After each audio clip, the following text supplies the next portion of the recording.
Salut, c'est Marie Fouque. Vous écoutez l'Eurovision, une institution, un podcast inédit qui retrace l'histoire du concours. Les 65 éditions de l'Eurovision ont été pleines de rebondissements. Entre histoire et anecdotes, ce podcast vous fera voyager le tout en musique bien sûr. Alors, c'est parti. L'Eurovision rassemble des milliers de fans. Pour les fans français, il y a l'Eurofan. L'Eurofan, c'est le club français des fans du concours Eurovision de la chanson.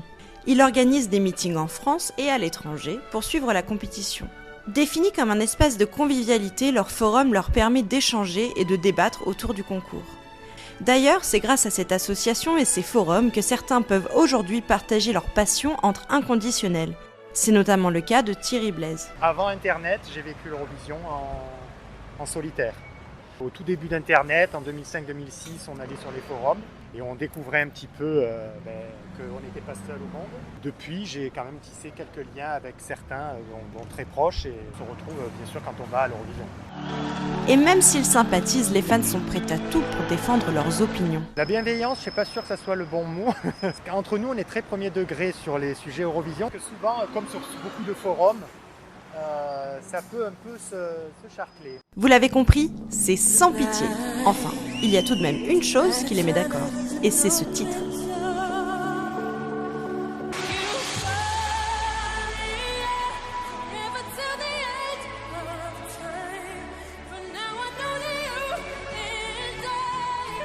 Vous venez d'écouter Euphoria, interprété par Lorraine. Depuis sa victoire en 2012, c'est le titre préféré des Eurofans sur une liste en comptant 250. On ne rigole pas avec l'Eurovision. Je ne suis pas que premier degré, mais je suis assez premier degré au niveau de l'Eurovision. Donc la semaine de l'Eurovision, on rigole pas. Cette année, c'est Barbara Pravi qui représente la France. C'est écrire des histoires qui arrivent jusqu'à vous. C'est tout. Son parcours vous intéresse ? Je vous dis tout dans le 4e épisode.